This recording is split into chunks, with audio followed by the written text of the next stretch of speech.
This is a Stock Trading Reality Podcast, episode 148. Watching these, YouTube videos on people explaining their version of what does a candlestick mean, what does a line chart mean, and that kind of stuff. And so by diving in, I was watching hours of YouTube videos, and it was, generic at best. This is the Stock Trading Reality Podcast, where you get to see the realistic side of a trader's journey. Get inspired and stay motivated by everyday normal people who are currently on their journey to trading success. And this is your host. He loves himself a Reuben sandwich, Clay Trader. Ches, can you smell it right now? Just corned beef Reuben sandwich. Oh my, I'm getting hungry right now just thinking about it. Ches, are you a fan of the Reuben sandwich? I absolutely am. Who isn't? That's a fair question. Apparently some people aren't. Now, what needs to be discussed here is, do you want the corned beef Reuben? But some people like the turkey Reuben. Do you have any thoughts or opinions on that? Because I kind of have a strong opinion, but I don't want you to know. I'm a corned beef kind of guy. And I guess it's just because that's the one I always default to. So yeah, I guess that's where I lean for that. But I mean, I just have a real strong problem with people that do the turkey Reuben. It's like, is that even a Reuben at that point in time? I thought a Reuben was corned beef. What's up with substituting in? I mean, maybe they want to feel better with the turkey. I don't know. It's not. I'm not getting a Reuben for the health benefits of it. I'm getting it for the taste. Yeah, I don't know. I guess if anybody ever goes out to lunch with me and you order the turkey Reuben, you may get a funny look from me, like, "What are you doing? What kind of life choices are you making?" But that's just the dumbest thing ever to have an opinion on. But apparently I do. And but yeah, I'm a corned beef Reuben kind of guy. And we'll just move on from that. But yeah. Oh, have you had the Subway Reuben? It's like a seasonal type thing. Have you ever had Subway's version? I actually have not. I don't even remember the last time I've been to a Subway. No. Oh yeah, you're not a big Subway fan, are you? No, I'm not a big Subway fan. Yeah, that's right. It's good, but as I've discussed today, I'm pretty much a caveman when it comes to food. I don't really have high standards. So, I mean, you could probably be like, "Oh, did you try the Dirt and Rock sub?" And I'm like, "Oh, yeah, that thing was really good." So don't. I really enjoyed it. Yeah, that would be your review of it. Yeah, exactly. But anyways, let's move on to today's interview, which was awesome. We just wrapped it up, and we are talking with John. He goes by FatherOfBear in the chat room. And it was he's new to the community, but his experience on what he's gone through. First off, I appreciated his honesty towards it, but then all the lessons that we garnered from it is stuff that new people, any old people, there's definitely stuff in here that you can benefit from, but especially if you're a listener, you're new to the market, maybe you're thinking about getting started, or you're just, I've only been around for a few months, but I'm thinking about maybe doing this or that. This one is definitely going to pertain directly to you because John speaks openly, and it's really a benefit to us all because it offers up some good reminders. We all have some good laughs. He gets Ches and I ranting and raving. We may or may not use the word scumbag a few times, but it was a good time. I enjoyed it. My adrenaline's still kind of going through it or is still surging from it. And yeah, let's just get to it. So let's hear from John. John, welcome to the show. All right, thank you. And you go by FatherOfBear in the room, and I feel like you are pretty new to the community as of the recording of this. Correct me if I'm wrong, but you just joined probably like within the last month-ish? Yeah, I actually just joined about 2 weeks ago. Okay, all right. So you were just fresh off the boat to the community. And again, like I thanked our guest last week, I do want to extend a public thank you to John. He volunteered to be here, so this was not us, Ches holding somebody and then I'm, waterboarding them. Nothing like that. John wanted to be here, and we appreciate that. It makes our life easier for sure. So we will just start at the beginning, as we always do. So, John, where did this whole kind of stock market journey start for you? Where did you first hear about the markets in general, and then what kind of finally happened that made you want to get, more involved in terms of kind of getting hands-on and more active within the markets themselves? I just I'm active duty military out here, and so that's great to have that solid base of income there, something that I can rely on. And I'm married, and then have a 3-year-old son, and I just bought a new house a year and a half ago, and so it was just after I bought the house, I started just really trying to find alternate sources of income. And how am I going to do this? Am I going to I've run my own business before I came back into the military, and that was a great experience, lots of freedom. And I thought about restarting that up here in Washington. I was running it in California, and it just didn't seem feasible. So I started searching around, and basically on YouTube, and started finding trade stocks and this and that. And I've always been impressed by people who do trade the stock market. It was always, you see the movies on it, and you see the excitement and the Hollywood version of it, and it just seemed attractive to me. And so I started diving in shortly after I had bought the house, and I had no idea. So I just started learning what was a chart, what was a candlestick, all this stuff. And so I was able to actually educate. I'm just not to cut you off, sorry, but Sure. I'm curious because you use just a general term. Well, first off, thank you for your service. I will speak for Ches too. We appreciate that. But you use the term diving in, and then all of a sudden you kind of skipped to. So then I started learning about a chart and what a candlestick is. What was diving in, and then how did you all of a sudden? Because most people have no idea, quote unquote, diving in. I would assume you didn't directly dive into learning about candlesticks and charts. Right. I would assume you didn't know that right off the bat. So I guess, how did you dive in, and then what eventually led you to realizing, hey, I need to learn, or I want to learn more about this charting type stuff? Well, yeah. So I just, I was watching these, YouTube videos on people explaining their version of what does a candlestick mean, what does a line chart mean, and that kind of stuff. And so by diving in, I was watching hours of YouTube videos, and it was, generic at best on a lot of things, but it did entice me, and it did that. That's where it really started to sink my teeth in, where I was studying into the late hours at night and then going to work during the day.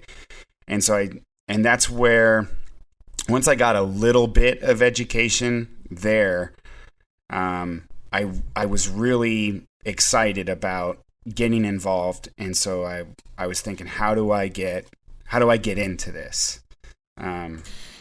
Gotcha. So correct me if I'm wrong, though. You always had come into this under the impression that you need to get educated first, and then kind of apply what you're doing into the market. So you never put a trade on just blindly based on something that was said on Twitter, or Facebook post, or anything like that. Correct. Yeah. No, I didn't. I didn't just open an account and just take a crack at it. I bought into a course. Awesome. Well, that first off, Clay, I would venture to say he is in the minority of folks that generally get involved in trading, because most people just think it's get rich quick, buy something, it goes up 1,000,000,000%, and then cool, you retire on your island. But our buddy over here kind of realized the reality of it right from the get-go, so that's great to see. So I guess, how was the information you found on YouTube? Did you ever feel like it was kind of scattered about and other people are trying to do this and other people are trying to do that? Or did you find a series or something that kind of made sense? Because I've always found that it was always a bit like a scatter shot, and some of the information is good and some of it's just garbage. So I just want to hear your opinion on that. Yeah. And looking back on it, now I can see that it's a lot of opinions on based of where the people giving the tutorials, where they're at in their trading, and not so much successful and not even successful teachers of what they're teaching about. But it did give me enough to realize I learned to know, like, I didn't really know anything about it. And so then there was a lot more to it because there was only so much to get the wheels start to spinning, but you could never hook up with the free education, and rightfully so. I could see if you have a skill worth teaching, then it's worth paying for to get. So it's that was where I was getting stopped. There was the open source education, the free source education was just a first step to get my eyes open. And then I realized it made sense. If I want to go to college, I have to pay. Right? If anytime in the military, when we want to get training done, we have to pay for it. And that's ensuring that you get quality training. That's ensuring that people are caring about what they're doing. And so it made sense to me. So I was like, yeah, I get it. I hear the stories about people throwing large amounts of money down the drain, and I can't afford to do that. And I want everything I do in life, I want to win. So that's where I knew I got to buy. I got to get educated. Nice. Well, first off, knowing that you're in the military, those are the type of people that I want protecting our countries, those that want to win. That's a good attitude to have for any military member. But I guess we'll probably go down that rabbit hole later on, because that can always be a catch-22 in the world of trading too, with the competitive nature. Because yes. I think all traders can relate to that, because if you're not a competitive person, you probably get burnt out really quickly as far as the markets are concerned. But like I said, we'll cross that bridge and have fun with that rabbit hole, I'm sure, later on. But you decide to get educated, and I honestly don't know. Did you invest in any courses from us, or did you make an investment in somebody else's courses? Nope. Yeah. No judgments on my part either way. Yeah, I know. I went. Maybe it depends what sort. Yeah, don't tell me that you fell for Lamborghini type marketing or something. But even if you did, that's fine. You wouldn't be the first. I didn't do that. Went with a different course, so I could, and the problem with that, it was a higher dollar course, and my issue with it was I had access to the lessons, the tutorials that I paid my money for, and they went away in 3 months. They disappeared. Oh, Ches, I'm going to snap. I know I cut you off, but I don't care, because here we go. And unbelievable. I'm the type of person too where I learn well by repetition, and so it was all I could do to get through these courses, just try to get through each one of them. But I am the type of person where I need to go back and replay it, not twice, not 3 times, but 4 times. And that's just kind of how I do things, and I think about it over and over. And as I'm able to, replay it and play it again, then I start to gain the wisdom from it, and I start to adopt it into my thought process. And I wasn't able to do that, and I was really, but like I said, I knew that was going to happen. I knew my subscription was going to run out at that 3-month mark. So it wasn't like it was a shock. I was just really let down. Let me ask you this though. Yeah. When you went in, you knew it. So I mean, personal responsibility. I don't see you necessarily, but did you get the impression? And I know exactly who you're talking about. I know you do. Did you get the impression that 3 months would be plenty of time, would be enough time for you to learn the system? Did you get that impression going in? Was that what the marketing and everything made you? Yeah. Okay. I thought, and that's kind of how the marketing was geared on me as well. And then plus add in my personality. I'm thinking, all right, 3 months to do this. Well, you know what? I'm a hard charger. I'm going to do this in a month and a half. I should be live trading, because I don't want to be spinning my wheels with paper money. I want to start making money. And I was getting hungry, and I was getting greedy. And so, that's, I thank you for admitting that. I'm probably gonna, I might lose I'm gonna try to keep my composure here. People, if you are listening, this is what's going on. I'm gonna share some selling psychology with you. What is going on is the most people are exactly like John. I was the same. Ches was the same.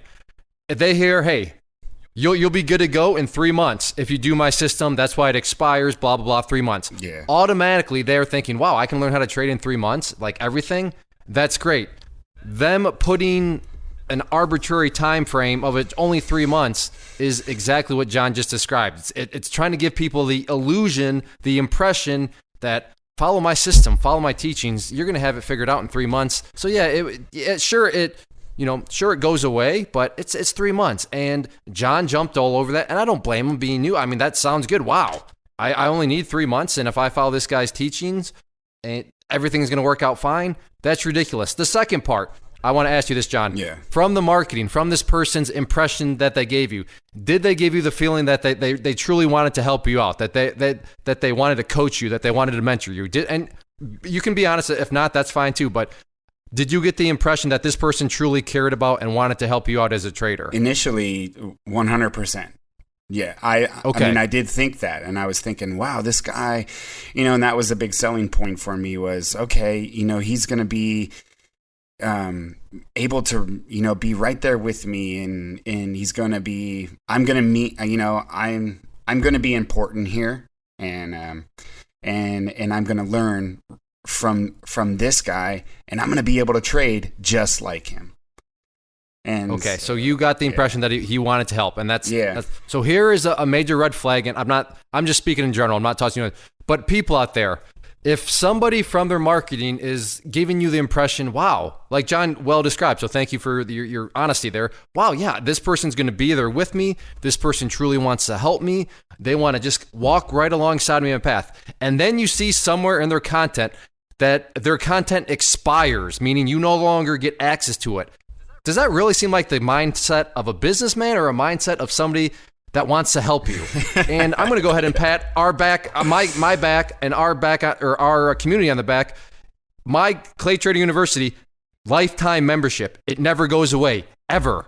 Like ever. Isn't there like a Britney Spears or Ever? What is that? Like a Miley Cyrus song or something, like Ever song? It never goes away because you know what? I do want to help you. I do want people to succeed, and that's just not lip service. My payment model backs it up. There is no 3 months and it's gone. What a crock, Ches, isn't that a crock of garbage to tell people you want to help them and then all of a sudden say, well, yeah, I want to help you so bad that I'm going to make the content expire on you. Does that make any sense, Ches? It's just scummy. It's just scummy, and I hope it's very apparent to people where the money model truly is. It's in the subscription revenue because people got to keep buying to get access to stuff, and just it drives me nuts. And just like you said, that was the reason why I joined university, when I was like, oh, you get the content for life, and not only that, you get content is added every single week with the webinars. Yeah, so that's pretty much putting your money where your mouth is, Clay, and you just stand by it, and that's exactly why we're here today having this conversation. But I there's no other word I have besides scumbag. It's just and I'm sorry you unfortunately had to go down that route. It's just it's unfortunate, but he does a good job marketing, and I have Facebook friends and stuff. They go, oh, I saw this advertisement, is this what you do? And I was like, oh God, please don't do it. Anyway, so thank you for answering those questions. But yeah, just for listeners, and John, believe it or not, that is going to help at least one person. I'm confident at least one person will be listening and say, you know what, that does make sense. Yeah. Why would somebody that's marketing and presenting themselves as a teacher that wants to help then all of a sudden say, but you got to pay me X amount over and over and over again if you want my continued help? That doesn't make any sense. Yeah. I mean, it should be pay for this and then it's yours for life. I mean, could you imagine, and I'll rant a little bit, if you go and buy a book on Amazon, and then all of a sudden, 2 months later, you got to send it back, and you don't get your money. What would you be like? Wait, what's going? I mean, same premise here, but like Ches nailed it.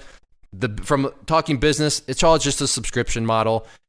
But Clay, dude, you run a subscription model. Yeah, I charge $99 per year for a membership to the Inner Circle per year. I guess that's a subscription model. You got me. But if you can't recognize the difference between that versus what these other people are in it, but especially this is courses. Yeah. I mean, courses, there is no subscription model. But anyways, I'll get off the topic. I just want to make sure for you new listeners out there and that are thinking about getting in the market, just you just be aware. What are their policies? How long do you have access to information for, and so on and so forth? Because that can be very revealing about kind of the mindset of the teacher. In fact, I have a video coming out on this relatively soon.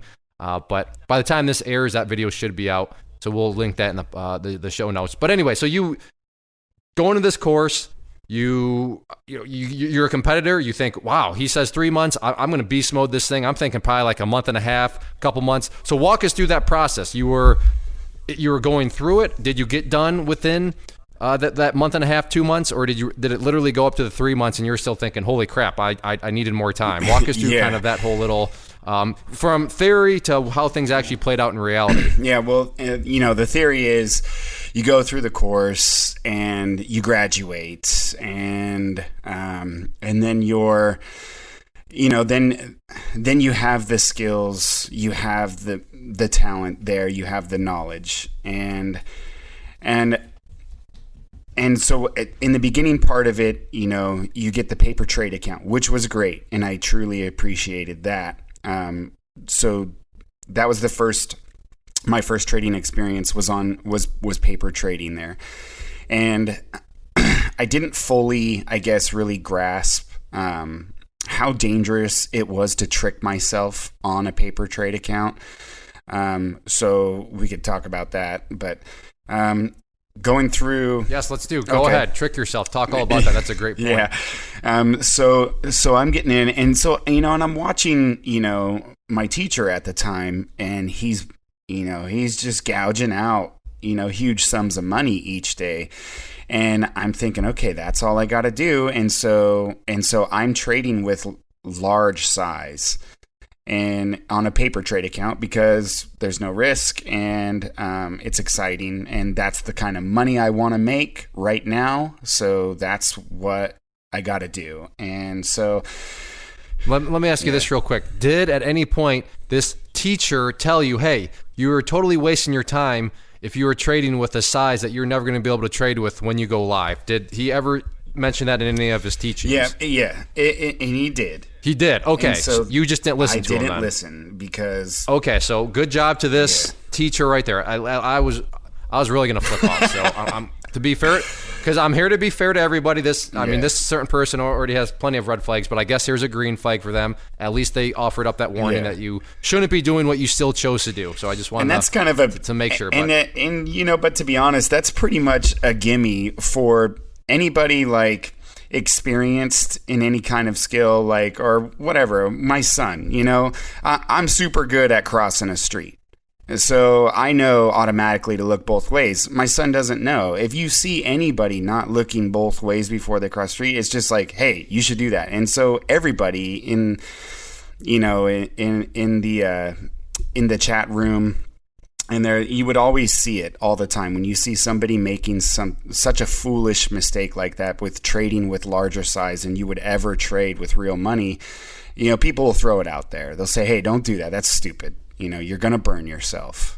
So I mean, yeah, it's good that he said that, but it's kind of a gimme as well. I mean, if you're not saying that to new traders, then you're just not helping anybody. You'd be surprised at how many people don't say that, and they just think that, oh yeah, I'm going to trade 10,000 shares of this $300 stock, and I'm like, okay, well, you must have a money tree and a lot of money sitting on the sidelines. But so you're paper trading unrealistically, I guess. How is the trading going, though? Are you making money? Are you losing money? How does the practice essentially go for you? And so I'm going through it, and now my memory's coming back a little bit. So I'm remembering. It's kind of like my direction given to me in the very beginning was, use the paper trade. Just start getting familiar with the hotkeys and getting in and out of trades, and how to.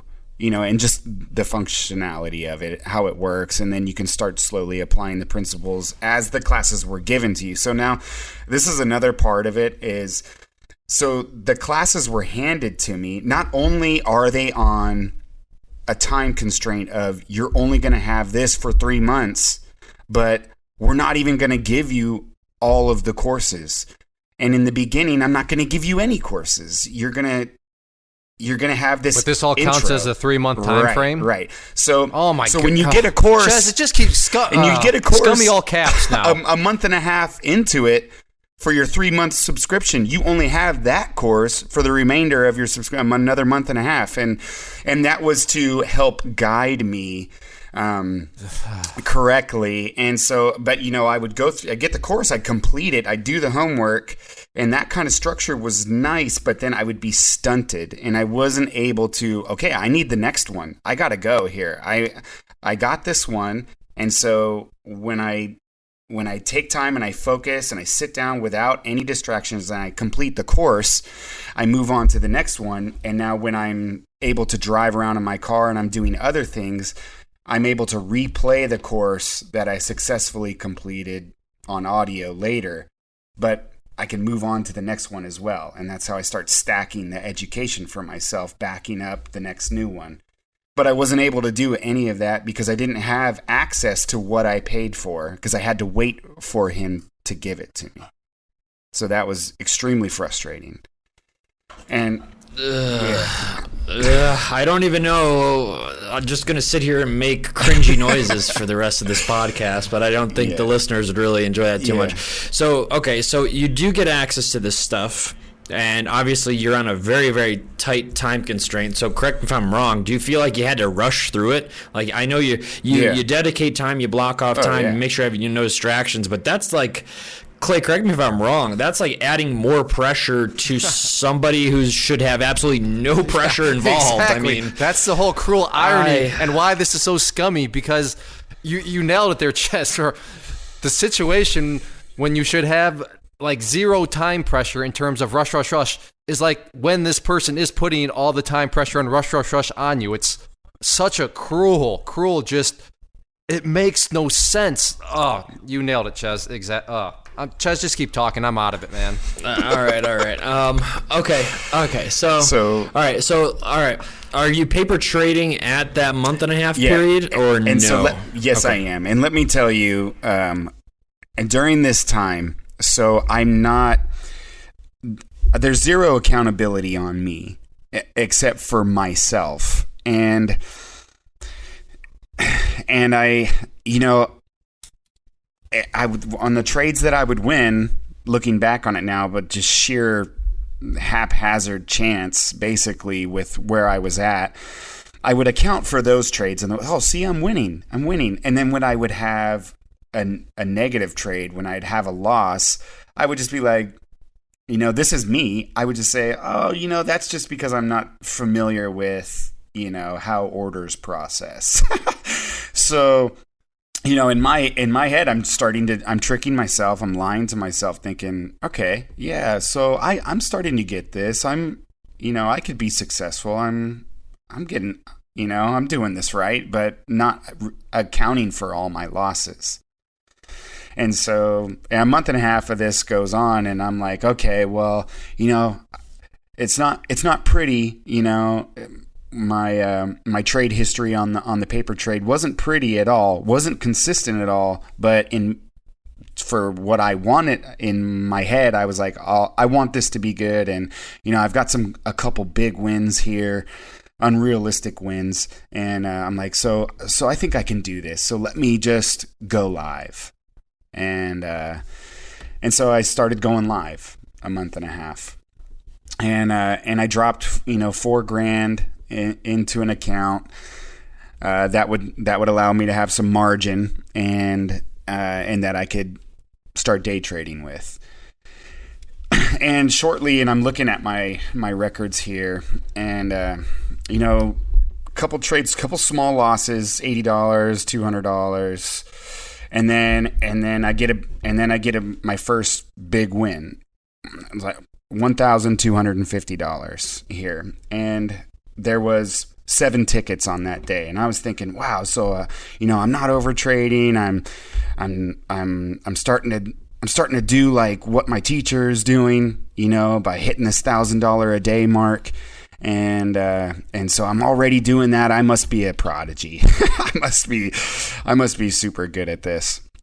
And then here we go. Confidence, and given my personality and the success that I've had in my life in every other area, I'm not a good loser because I don't like to lose. I like to win, and I will knuckle down and grind my head through whatever's in front of me And that's how I've had my success in the Marine Corps. That's how I've had my success in the service that I'm in now. That's how I've had my success in the fire department, through college, through any training that I've gone up against. I just stubbornly push my head down until I start to win, and until I get through it. And this was really starting to hurt me, because I started taking losses, $600 losses.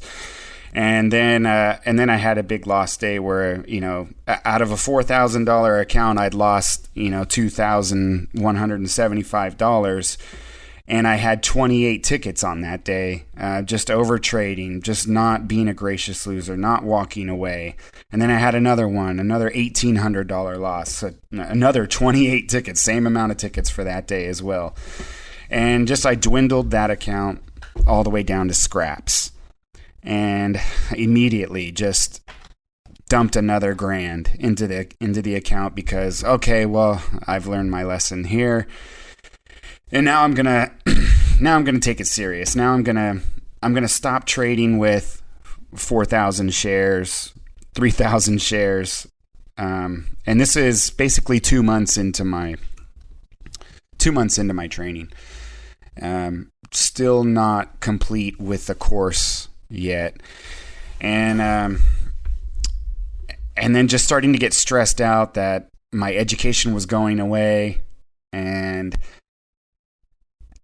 I just kept losing, and I blew that. Well, because you panicked, I'm sure, right? You panicked because you knew there's literally, like, just the one time in all of our journeys, the learning phase, when you definitely don't want any time pressures to rush, is when you had all those time pressures. So yeah, it sounds like what you're describing, panicking is leading into just going out there basically with running around like a chicken with its head cut off. I mean, is that a fair kind of way to summarize what was going on? And I'm not letting you totally off the hook, because you admitted you going in, you knew that all expired. But at the same time, I am going to stand up for you and just say I do totally understand, because I guess I don't quite understand, because I can't. But I can only imagine what that would be like to sit here saying, I'm trying to. If I put myself in the shoes for when I was getting into real estate investing, it's like if somebody was just like, okay, Clay, You got a month. You got 2 months to learn how to do all this, how to flip a house. Time is ticking. Yeah, time is ticking properly. Let's go. And then you got to. I mean, I get it. I can understand how that would be from a mental perspective, just absolutely crazy. And for you out there listening, we say it all the time, but there are voices that live in your head that you don't know live in your head until you get into the world of trading. And then you put real money on the line, and then you start to see, oh, wow, I'm up money. Oh, crap, that money's gone. Now I'm losing. Okay, now the voices show up that you didn't know. We are all crazy people. It's just it's a matter of, do you know how to control the crazy? And unfortunately, as we're hearing, you just flat out panicked. And I blame you, but I don't blame you, because, I can see how that would work. So I'm assuming that when the 3 months came, you were just, your confidence was pretty much shot, and did you feel like you had made any progress at all, or how did you feel, I guess, at the, when the 3 months finally the clock struck zero? Yeah, I felt defeated, and I wasn't ever so much blaming the course and all that stuff at the time, definitely not. And I don't know if I don't fully blame it. I don't count it all as a loss right now, because I did learn some stuff, but the negative thing is I taught myself bad habits, just by, like you said, the psychology of this kind of brings out the crazy, definitely, because all the fear of missing out, all the envy of watching a successful trader sitting right next to a successful trader, in theory, in the chat room, and not grasping those concepts. And so I would go back through, I'd replay the data on my charts, and I would look at my entries and exits, and then some things were starting to click where I was just buying the tops of everything, just way overextended, and it was just just losing money, and I wasn't being gracious. I wasn't getting out because I just didn't know what was happening. And I still don't know. I still don't have a clear, crisp picture of how knowing when to get out, when my trade has truly failed, how to cut it short, and then also how to ride it, let the winners ride, like you say, and not in a position of will I make money. I'm in the position of how much money will I make because you've gotten into that situation, and I just don't understand that yet, and so what the beautiful thing about that though is that it takes time. Yeah. It takes time. There is no 3-month mark that says you got it, buddy, you're done, and go send it in the market. And I'm still cringing over here, but I'm happy you brought up the fact that most people don't take into account the mental side of having money on the line. I talk to people all day for customer service, and they go, I'm going to treat it completely unemotionally and robotic, like a computer is executing the trades. And I go, have you ever put money in the market? And they go, no. Yeah. Like, have you ever risked anything, monetarily? No. I'm like, I promise you, you can say it, and it can be all the lip service in the world that you want, but when, the money is on the line, I assure you, it's bizarro world, the things your brain and you will see, and you will make things fit this vision of how you want things to play out. But buying the tops, selling the bottoms, I've been there with you. I consider it a rite of passage, but this kind of goes down to something that's helped me turn a corner. Now, obviously, you put your head down and you really kind of grind stuff out until you have it figured out. Do you do any type of journaling, or just looking back at your trade, say the day after or at the end of the day, or anything to kind of just see where you could have done something better? Yeah, I started a trade journal in the beginning, and I kind of left that after my subscription ended, and I just kind of felt defeated. I just kind of stopped the journal. And but I have been really good at the end of the day going back over my trades, my entries and exits, and figuring out. And it's funny looking back through my journal, just bought extended again, bought overextended again, over and over and over, and not being able to recognize that stuff, and then and had no idea how to read the level 2. How to read accurate, see the clear lines of support and resistance, and the overall trend, and identifying all these things, all these ideals that you can learn to stack in your favor, to increase your success rate.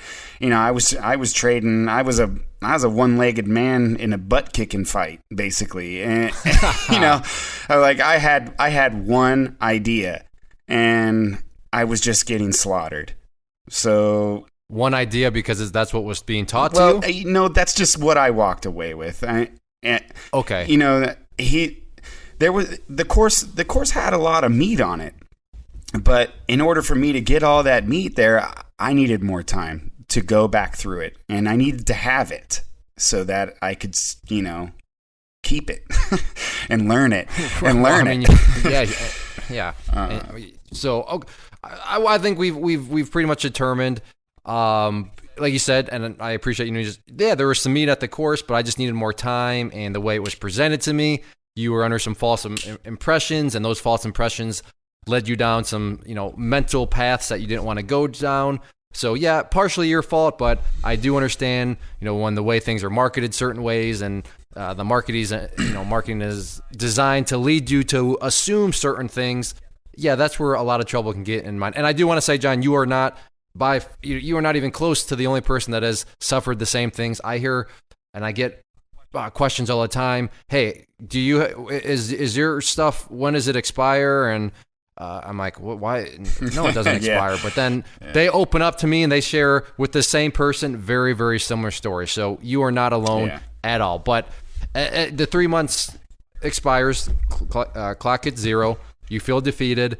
when do you start to come across, the clay trader? Is that from like a YouTube video? But I guess where did you hear of us, and then what ultimately kind of got you to kind of become undefeated and want to give it another go and join the community and all that? Yeah, well, interesting. So after I'm done with the subscription and I'm just kind of out there on my own. And I've got the chat room still. So I'm getting on the chat room every morning. I'm just seeing what can I pick up from this. And I'll just, I'll still keep this and see what I can learn as I'm watching. I'm like, oh, you know what though? I'm going to get into the social media part of it. And I'm going to click in here on StockTwits and make an account here. And I'm going to see what these people are saying and how they're doing and what's going on here. And, I've seen, and so I get into these high volatility stocks and these super, stocks that just have a lot of controversy going over them. And so, I hear all about, DRYS and tops in the shipping sector and I'm on those chat rooms, and I'm just basically, I have no chaperone and it's just me, and I'm just reading all this stuff and I'm looking over it and I'm thinking, I'm gonna, man, if I put 1,000 shares in here, 2,000 shares in this, and it goes to 100, then I can do this, I can pay off this, I can it's really I'm gonna get rich.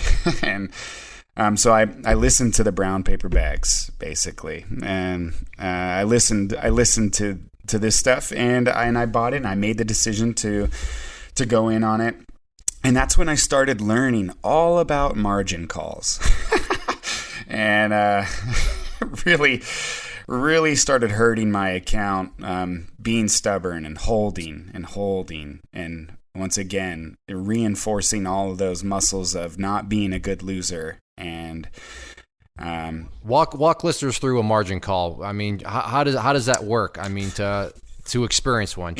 So I guess I've got this position, and I fully believe in this trade, and I'm like, I know this is gonna go. I'm in a long position, and I know this is gonna go up, and it doesn't, and it comes down even just slightly, but my cash value for what I have in the trade is and margin is not enough, and accruing my position size along with the trade going negative, then my broker then forces me out of the trade to get me back down to the margin that's acceptable for them for an overnight position. And so they force me out of the trade, and then they also charge a nice hefty fee on top of that. So I take the loss from a trade that I didn't get to control, and then I receive a fee and a penalty for it. And that's yeah. So it's basically, have you seen A Few Good Men? Yes, yeah. Okay, it's basically, for listeners out there, what John just described is that scene. You can't handle the truth. Basically, a margin call is your broker's way of saying you can't handle this trade anymore. Exactly. And like John said, they literally force you to close the trade because you can't handle it. But like John said, not only do you take the loss, but then they say because you couldn't handle it and because we had to do this, we're going to charge you a nice little additional fee on top of everything else. So margin calls are not pleasant, but that is that broker had to do a real hard job of closing out that position. So it's $50-$100 for him to click the button. Come on, Clay, let's be reasonable. Yeah, that's true. Everybody's the victim around here these days. I mean, everybody's the victim. But yeah, so what's a margin call? And if you haven't seen A Few Good Men, listeners, what are you doing with your life? What kind of life choices are you making? Go watch A Few Good Men. And when you see the famous scene, you can't handle the truth, that's what a margin call is. But just replace truth with trade, and you have the exact same situation. So you go through all this, and I mean, looking at the time, we'll have to start to wrap things up. But I mean, where did Clay Trader finally come into play? Did you see something from ours out on social media? So I've noticed you on YouTube, and I noticed your some of your posts on StockTwits, going over some of the the charts, the technical analysis, and I was hearing that, and I'm like, and I was thinking, yeah, okay, yeah, I mean, that's what I do. I do technical analysis. That's what I do too. And and I just truly had no idea. I wasn't doing anything but losing money.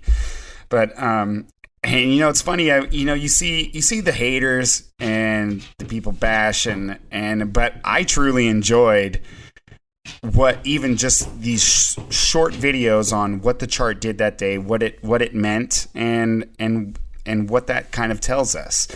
And so I started watching more and more on YouTube, and I really liked what you had to say. It made sense. It was clear, and charts, they are what they are. You can't make it up. You can't pour sugar all over it, and you can't basically shine a turd and sell it as something else. It's like, that's basically what I got. I bought a shiny turd on the last one, and it was still a turd. And so here, it had some lipstick on it, though, at least. Yeah, I'm sure. it did. And so that's when I started to look at your course, what you offered, and when I saw that you offered a lifetime, I thought that was unreal with the courses. I was like, well, I'm going to get this guy because he has no idea how many times I'm going to watch his courses over and over and over until I get this, because I will be successful. I will do this. I will study. And I may have to study twice as hard as the next guy to be just as good as him. But if that's what it takes, that's what I will do. And so the fact that I could keep these courses and they would be, finally, the education would be mine, then it was a no-brainer. I think we exchanged a couple short emails back and forth, and I was shocked that you were actually emailing me back. And it wasn't somebody like on down the line that I didn't know, had never heard of, representing you. You actually responded to me a couple times back and forth, and which made you seem legit, which made everything kind of align. And so, and then just to be a part of the chat room for $99 a year is a no-brainer. And the fact that the way you explain it is, yeah, you keep the hooligans out because it's a small fee. It's well worth it. And it's nice. The feeling that I get when I'm on your chat room is I feel like the power to become a more independent trader is there.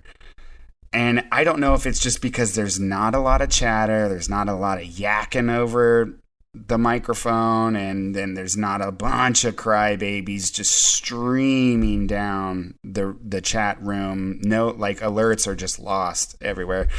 And so the setup is I really enjoy the setup because you've got a place to have fun, and then you've got a place that's all business, and it's really forcing me, number one, to research the alerts on my own and see what I can see while I'm studying, and so. And you are Clay Trader University, yes, right? Yeah. Okay, and I was thinking, why does this? Now I totally remember the conversations. Yeah, because you had mentioned you listened to the brown paper bags, and then you'd mention, oh, this is Clay. Okay, and okay, yeah. So this, no wonder why I thought this literally just happened a few weeks, a couple weeks ago, a few weeks ago. Okay, all right, now that all makes sense. So I guess really, well, let me ask you this, and be honest.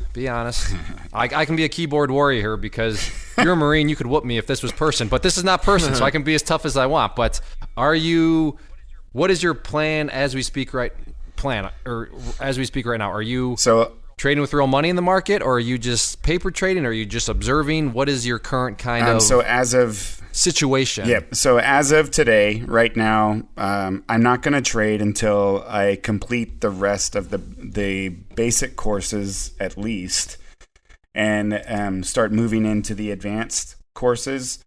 And when I do start trading again, I have this. One of my bad habits is taking way too big of a position size because I want to jump my account. I want to jumpstart it into some huge numbers, and I just can't handle it. I mentally can't handle the stress that's involved with being in a large trade, and I don't know how to manage it properly. Yeah. Well, you're not the only one either that has kind of done that. And just a little piece of advice, I'm sure you already realize it now, though. If you can make money with 10 shares, you can make money with 100 shares. So if anything, I always tell people in the beginning, it's not even stop thinking about the gain. Yeah. Just focus on the process. If you can focus on the process, I trade some positions as small as 25 shares and I can still make money on it. The whole thing for me though is that proving that I won't repeat past mistakes, such as holding a loser, adding to a loser, just things you shouldn't be doing if you want to do this for the long term. But I'm sure you already know that. I think it's extremely smart of you to pump the brakes, go through at least kind of the foundational courses, I call them, and then just start applying it, whether it's small or on paper, just to kind of make sure you grasp everything.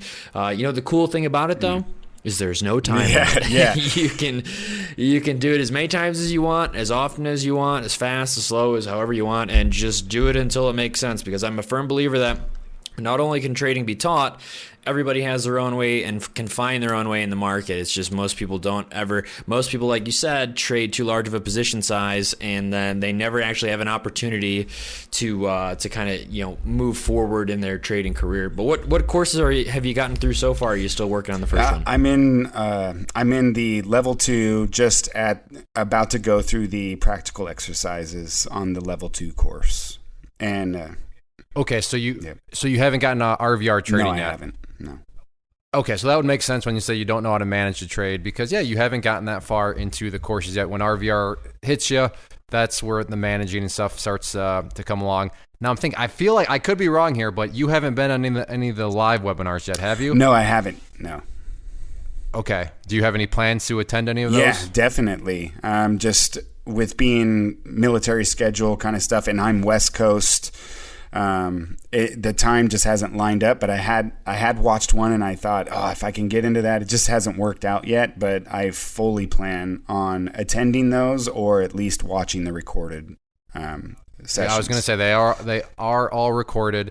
And that's what Ches made this point earlier, and it always I forget, but yeah, literally the program as a whole grows by an hour every week, because we do weekly live webinars. They're all recorded. They're put in the archive. And right now we've done, I think there's over 160 hours of just webinars. Yeah. I love it. Because we've done episode 157 on last Tuesday.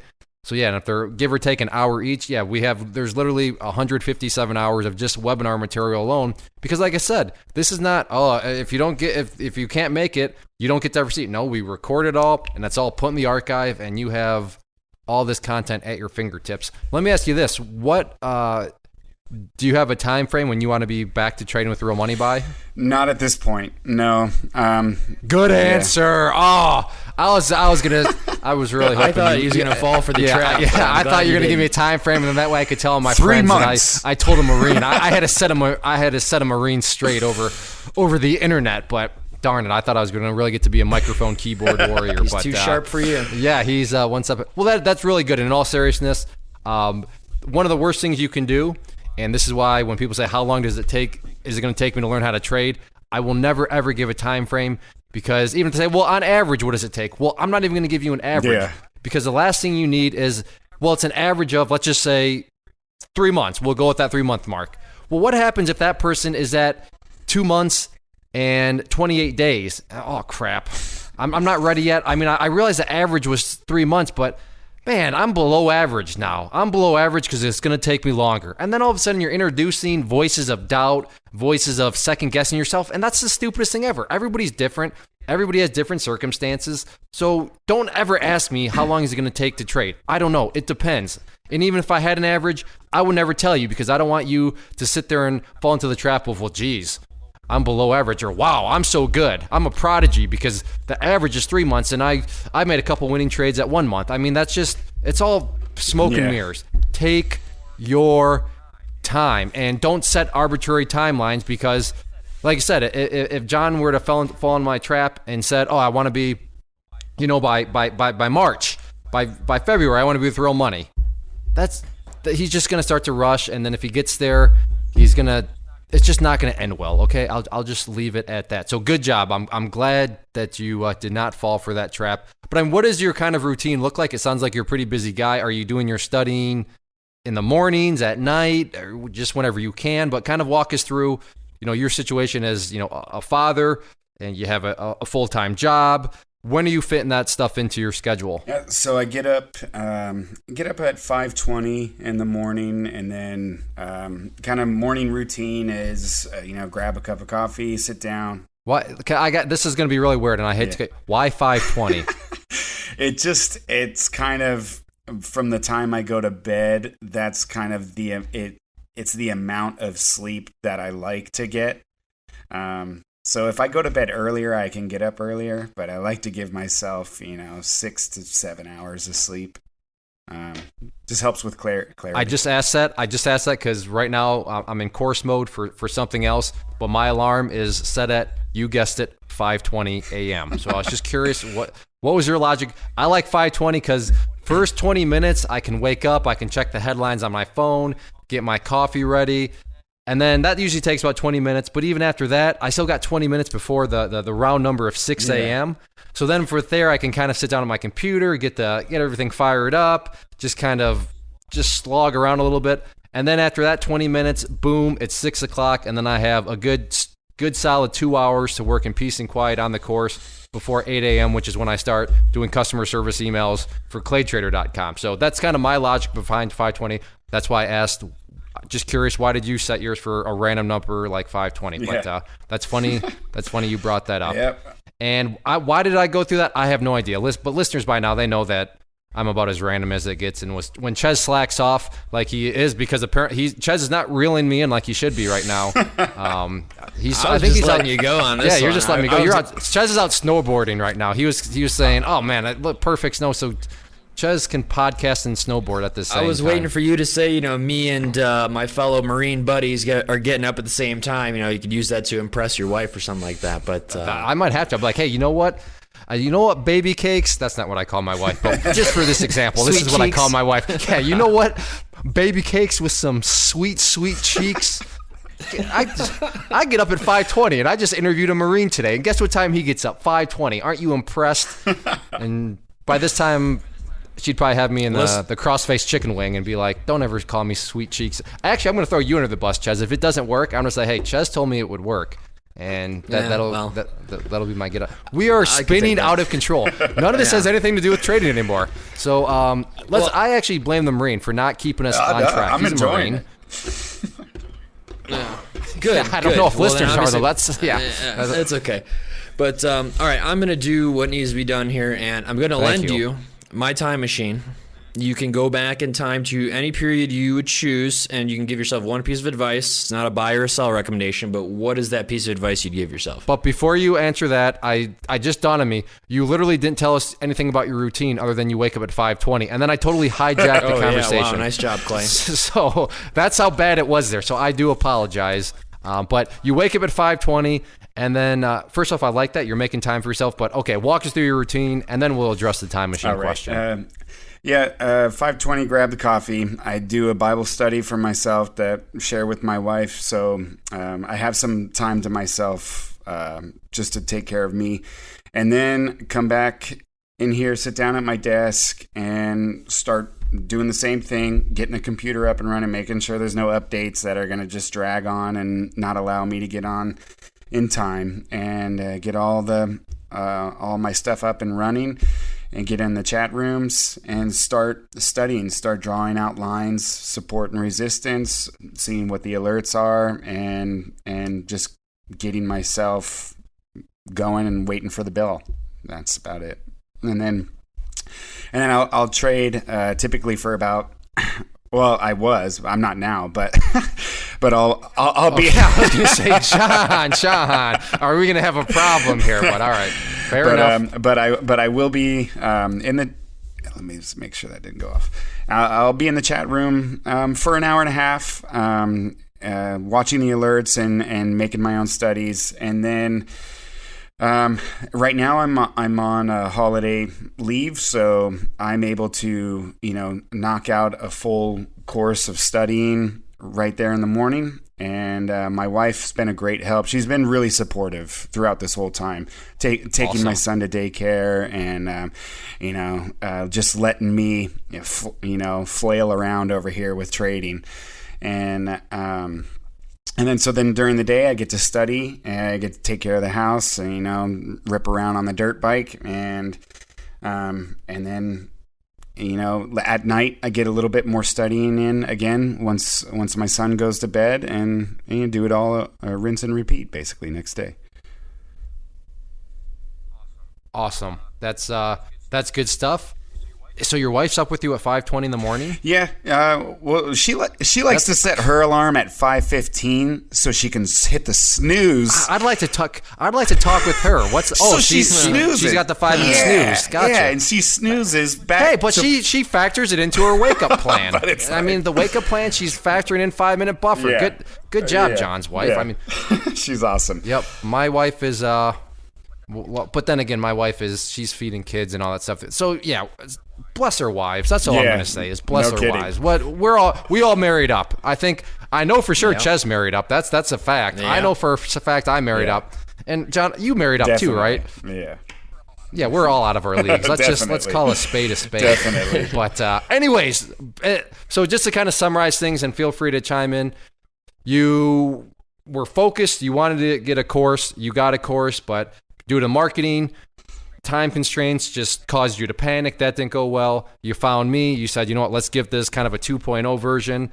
But now you're going to go about things right because there are no time pressures and you are just going. You're taking things as they come. You don't have any sort of set date on when you want to start trading with real money because you've learned your lesson that there's no point in rushing and only bad things come from that. And as we just heard about your routine, you are making time for yourself, even if that means waking up at 5:20 in the morning and you're just getting it done. Is that pretty much a fair summary of everything? Yeah, definitely. Yeah. Awesome. And we're going to for sure have you back. No, I'm not. Usually I ask if people would come back, but I'm not going to ask you. I'm going to tell you. No, we're demanding it. Yeah, we're demanding it. You're going to come back because this has been a great interview for sure. But now Ches, Ches has that time machine, and are you still willing to lend it to him, Ches? I demand that he takes it. There we go. So Ches demands you take the time machine. So if you could go back to the start, what would be one bit of advice that you'd give yourself? I'd say buy DRYS on the 11th on 14 November. Oh yeah, usually I don't ask that. You can't do that though. You cannot give yourself a stock alert. Yeah. No buy or sell recommendations. I've been thinking about it too while we've been talking, and I don't know if I would necessarily redo anything because I've eaten a lot of humble pie, which I've needed to eat basically through this process. I don't think that I've really just thrown a tons amount of money. And it's definitely possible for me to do that if I don't stay smart or get smart now. So, one thing I would say is just, when I was starting this whole process, I would just say pay attention to Clay, really, right now, so that I wouldn't have, thrown money at something that I wouldn't get to keep, because I fully agree. Education is paramount and it's worth paying for because the money that you pay for education, you will lose in triplicate, if not more, just blindly trading. And that's just, that's the hard reality of that. And so, but I wouldn't have bought something I wouldn't get to keep basically. And so I'm real happy here with this. Right. And I always appreciate people who respond in the sense that, everything you've done or has happened to you is part of the process to get you where you're going. So I love that. That's just literally taking responsibility for where you're at, not blaming anybody. And yep, you had a bad experience. Now you know, and I promise you that there are the listeners that will listen to this podcast and not have to deal with that nightmare and more cringy noises are going to come out of me here soon. But thank you again so much for offering to be a guest. It was an absolute pleasure. And like I said, people are definitely going to enjoy this one. But the only question that Clay really cares about is, what is your favorite movie? Yeah, I'd say long time, all-time favorite movie is The Pet Detectives. And short-term stuff. I love the military movies. I love Gangs of New York. I've watching that over and over. And yeah, so that's it. That's a good one. That opening battle scene there is where everybody's just fighting with random objects. That was pretty intense there. That's that's a good movie. I've seen it multiple times, but it's been a while. So I think that comment has kind of motivated me to maybe give that another watch. What about food wise? What do you like to eat? And follow that up with dessert. Let's see. Wife makes killer enchiladas. She's been doing. I love Mexican food, and so. Yeah, when she makes enchiladas, I can't help myself of finishing those off. And dessert, what has it been? Oh, man, the 31 Flavors makes a ice cream fudge cake that is just unreal. And if you put that down in front of me, it'll disappear. Yeah, I'll eat that all. Yeah, the same thing would happen to me. My wife she always makes fun of me when she gets some kind of good desserts or something, and then she comes back home after work, and she's like, "Where did half of it go?" I'm like, "The dog got it, I guess. I don't know. Don't leave me with it." But so I feel like I heard you say dirt biking, but I guess I should ask the more broad question: is what do you do for fun and hobbies? Outside of the day to day. Love anything adrenaline. Just truly a junkie for that. Love skydiving. Love jumping out of helicopters and airplanes. And I recently bought a dirt bike at the beginning of this year. Funny, as I started to also trade, and it just wanted to teach myself how to ride. I'm a grown man, and I don't know how to jump a dirt bike. So I bought a dirt bike. I didn't know how to. I wanted to jump it, so I got 5 acres. So I built a motocross track in the back of my property, so I could teach myself how to jump a dirt bike. And I taught myself how to weld, so I welded up some freestyle motocross ramps, well, one ramp right now, and built a huge landing out there, and I have been just practicing hucking myself in the air with that, which again I have to give credit to my wife. She's come running out there a few times, dragging me out of the dirt. Bless her heart for I'd like to meet your wife that, at some point and just shake her hand and be like, You're a super. Yeah, you she got does. heart of gold. Yeah, no kidding. She's awesome. Yeah. That's good stuff. Can I offer you a little bit of advice real quick? Wear a helmet. Yeah. Okay. No, actually, believe it or not, I'm gonna get serious for a second.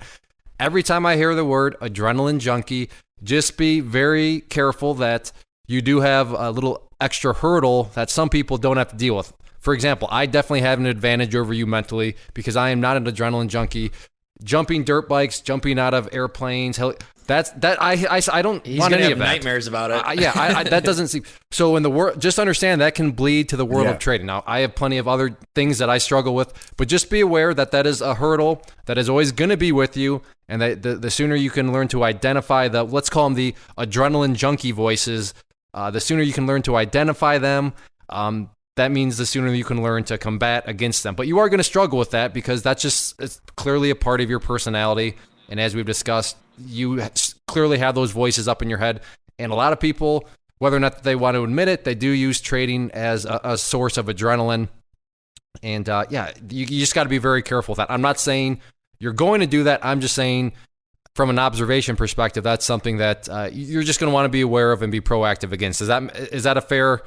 I mean, I don't even have to ask that. You just told me you freaking love to jump out of airplanes and helicopters. So you want to be careful. You don't want to use... I'm glad you have that dirt bike out there. Use that to take out and to get your adrenaline fix. Don't use your trading or the stock market because that's not going to turn out well for you. That's some of the best advice I've been given so far, and I fully agree, and I know that is my biggest hurdle. Using trading as adrenaline rather than a business is just stupid. So...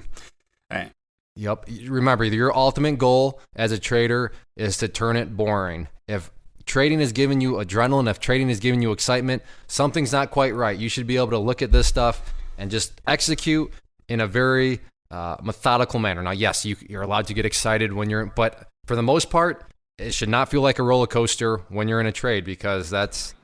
The more boring trading gets, the more money you generally make. That's what I found over the years. And it's funny how that works out. Exactly. But awesome. So, just be careful of the adrenaline. I'll leave it at that. Finally, I'm going to limit you to 3 words, but these 3 words needed to be what you think and you would associate with what successful trading's all about?